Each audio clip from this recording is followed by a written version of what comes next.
Hi everyone, welcome to episode 9 of my daily chess rating climb, where I play a game of chess and track my improvement. Right now my rating is sitting at 1512, so let's see if I can win today's game. Okay, we got the white pieces and we'll start with e4. And we have a French, so against the French we can just develop the knight to c3. And after they push the pawn to d5, we can develop the other knight.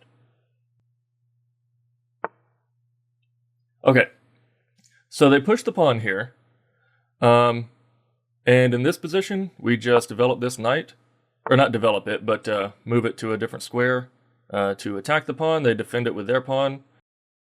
Let's see, and here, I think the theoretical line is to push c3, and then if they take, we'll take back with the b pawn. Really interesting. Okay, so let's think about this for a second. So this pawn is defended 1, 2, 3 times and attacked 1, 2, 3 times. So I could just take it and it would be an even trade. I would eventually like to pin this knight with my bishop, but right now it's blocked off. What if I pin the knight with my queen? That would simultaneously pin the knight and also add another attacker to the pawn, but at the same time, I also don't want my queen to be one of the principal attackers. It has to be the last attacker, right? Okay. So if I pin the knight with my queen, and he relieves the pin with his bishop by playing bishop d7. Okay, if that happens, queen a4, bishop d7, pawn takes, then knight takes, and I have to move my queen out of the way, and there's not really a good place to move the queen to. So yeah, I'm not sure if that really works.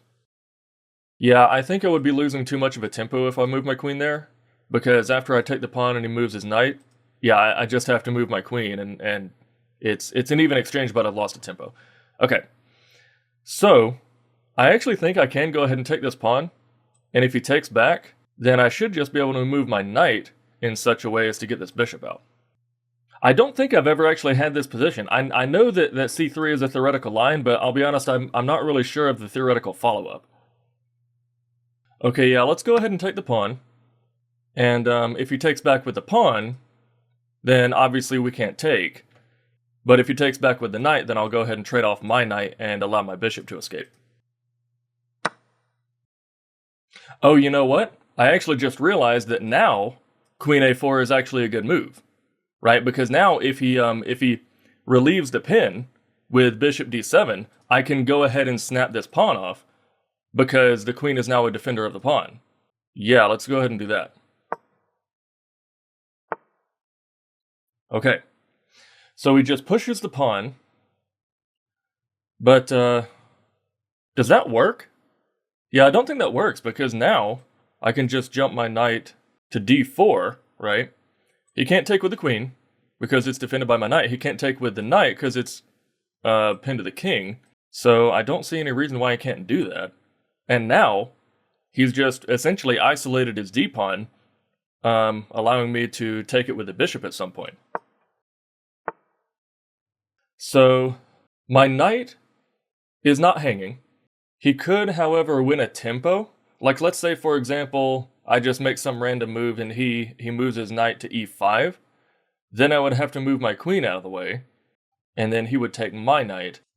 I'm not worried if he takes this knight, because then I just take back with the queen, and his queen is not defending it. So is there any reason why I can't just take this pawn, and then castle on the next turn, potentially? Like, this knight is protected by my queen, so I'm not worried about it capturing there. If I take this pawn, and he plays knight e5 to threaten my knight, and also attack my queen, that's still not a big deal, right? Because in that case, I can just slide my queen to b3 to get out of the attack from this bishop, and also protect my bishop, right? Yeah, that does look good. Let's go ahead and take this. And if he doesn't move his knight, then we'll probably castle on the next turn. So right now I am up a pawn. I just need to be really careful about any kind of discovered attack on my queen. Not to mention, I also just realized that if he moves his knight, if he moves his knight in a way that doesn't actually capture anything or threaten anything, I can just block with my bishop and create a battery against his king. I don't know. We'll have to see where he moves his knight if he does decide to do that. Interesting. Okay, so he's threatening my bishop, right? And he's also threatening this fork. Now, right now, the forking square is protected by my knight, but it might not always be protected by my knight because it might be attacked at some point.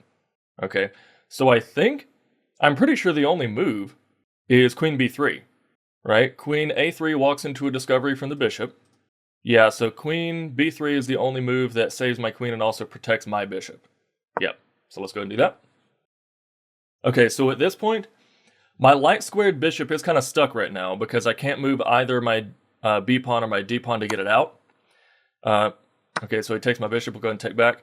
So right now, I need to prioritize, first of all, castling, and also moving either my d or my b pawn to get my bishop out. Okay, so that's not really making any kind of threat necessarily. I mean, is there any reason I wouldn't just castle here? Let's see, do I have a tactic to win material? I don't see any reason why I wouldn't just castle. I don't see any tactic to win material or create an attack at the moment. So yeah, let's just go ahead and get to safety here. Yeah, I don't think that's a very big deal. Because my knight's defended twice, obviously. Okay, my knight's defended twice. If I ever have to move this knight, then this pawn is defended twice. Let's see, I was considering offering her queen trade, but that doesn't work because that just loses a knight. I think I can just push my b-pawn, fianchetto my bishop, to guard my knight, and also allow my queen to move away from the defense of the knight. Yeah, that looks good. And if he captures my knight on the next move, I will certainly offer a queen trade rather than taking back with my knight. Okay. So he's looking at my pawn. It's currently defended by my queen. And at this point, I really don't want to slide my rook over to defend this pawn because I don't want to reach a situation where my knight becomes pinned to my f-pawn, right? I want to maintain the defense of my f-pawn. So could I push my pawn, push my e-pawn to kick his knight? If I do that, where's his knight going? No, you know what? I need to just connect my rooks. Yeah, I just need to connect my rooks and maintain further defense of that knight. Just kind of overprotect it a little bit.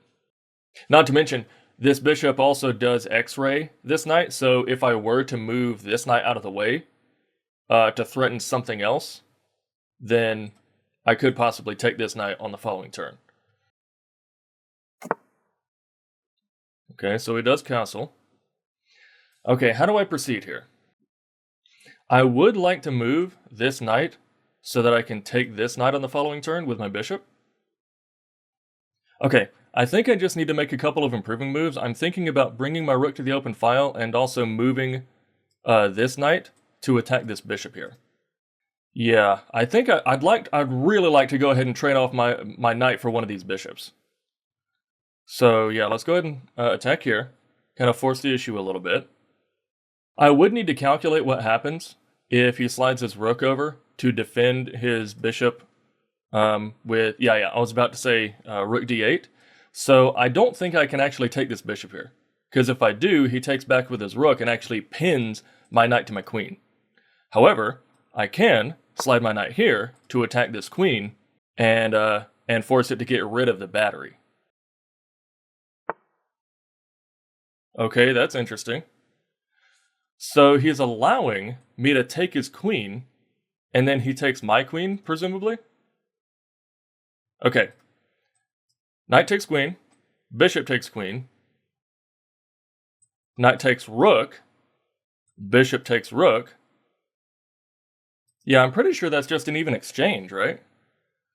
Pretty sure that's just an even exchange. Because this rook can't... Because at the end of the line, this knight will have 2 attackers and 0 defenders. Actually, no, 1 defender right here. It'll have 2 attackers and only 1 defender, but this rook can't both capture this knight and this knight that'll eventually be on a8. So that's just an even exchange the whole way. Yeah, so I'm pretty sure I just take this. And he's obviously going to take my queen. Then I take his rook, he takes my rook. Or if he doesn't take my rook and he takes my knight with his rook, then I slide my rook out of the way to save it. Okay. I think he chose the wrong capture sequence, right? Because now I'm just up a piece.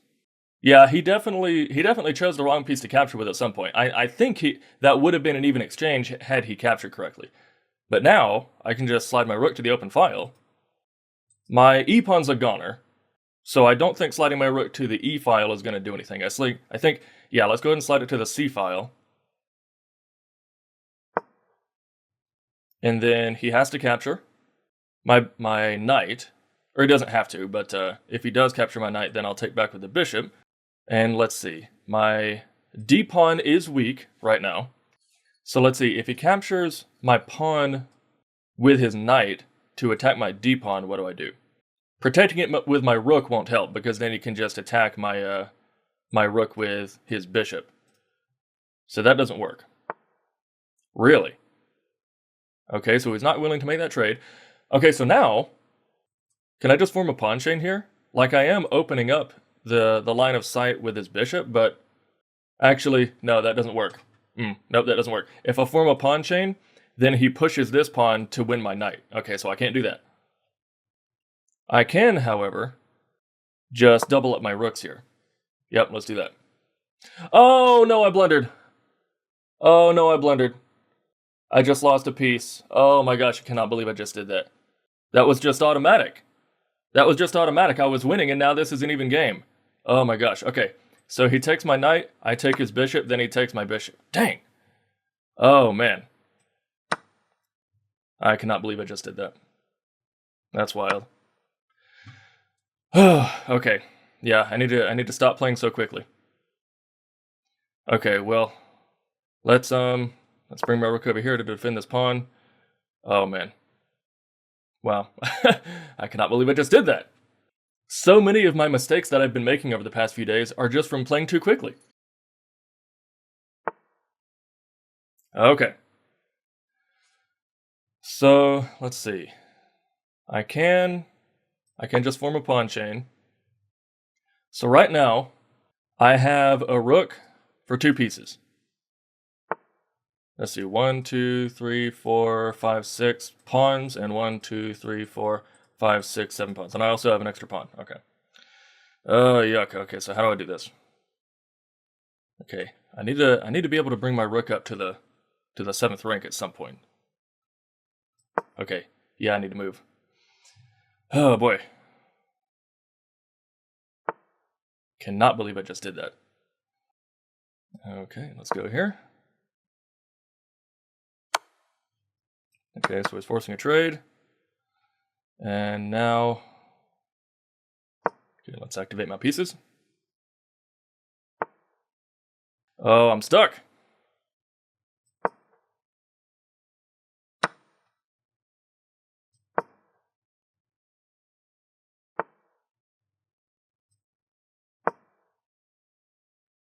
Yeah, I'm never going to continue climbing if I just keep making silly mistakes like this. Oh, my word. Because now my rook doesn't have any places to go. Let's see. Let's bring the rook here. And then maybe we can go, like, up and over. Okay.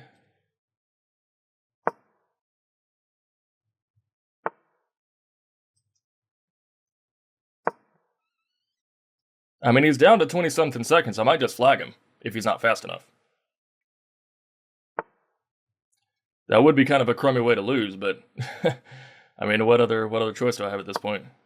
Like this knight and the bishop they're doing a really good job of restricting my rook's movement. Let's see. Let's bring this up. Oh boy, I just have nowhere to go.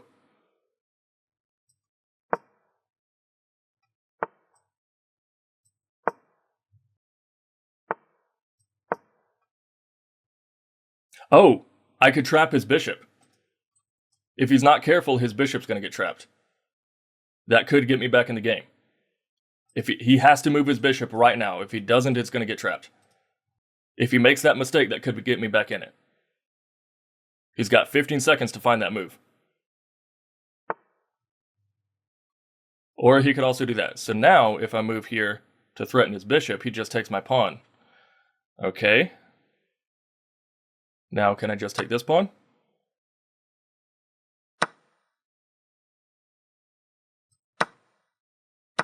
Okay, whatever. I'll just resign this.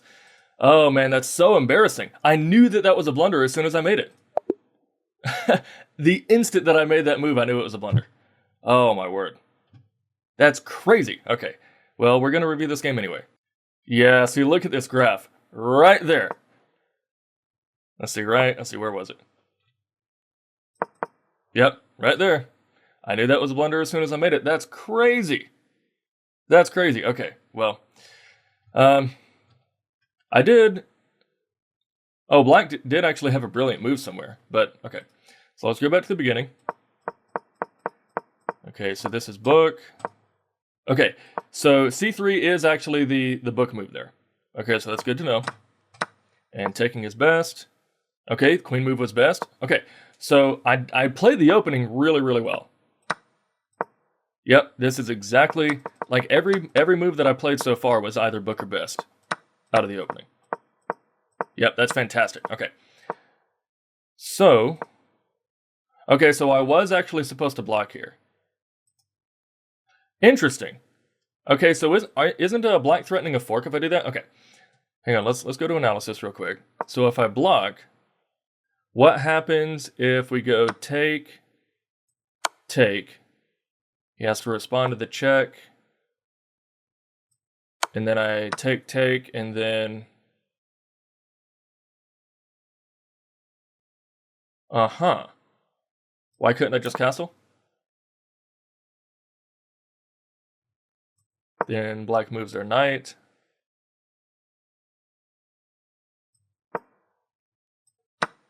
Okay, so I can castle. Yeah, I mean, it calls it an inaccuracy, but I mean, it's just an even exchange of material, and white's still better. Okay. So, yeah, it turns out that black wasn't actually threatening that fork because this knight that was defending the fork wasn't going anywhere. Okay, so I could have actually just blocked with the bishop. Fair enough. Okay. This is all fine. Okay, so that was a bit of a mistake. Yeah, and part of the reason that it was a mistake is because I failed to calculate what would happen if they moved their rook over. Either one of their rooks. Because I can't actually take this bishop here. Right, like if I take the bishop, that's, yeah, it calls that a blunder. Okay, yeah, so I did see that. Couldn't do that. Okay, so it's calling that a brilliant move, even though it's just an even exchange. So they did actually mess up here. So I take, they take, I take, then this is not what they did, but they take, and take,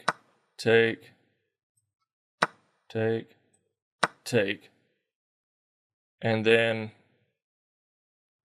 well, I can slide my rook over, and then if they threaten my knight, it just gets out. Okay. Yeah, so that was just a big even exchange of material. Right.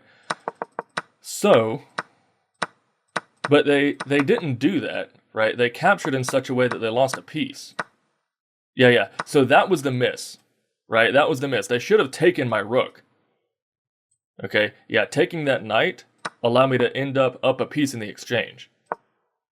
Okay, but then right there, I mean, there's literally nothing left to analyze for the rest of the game because, I mean, I just threw the game. Like, it literally just lost a piece, and I had nothing left that I could do for the rest of the game. Nothing.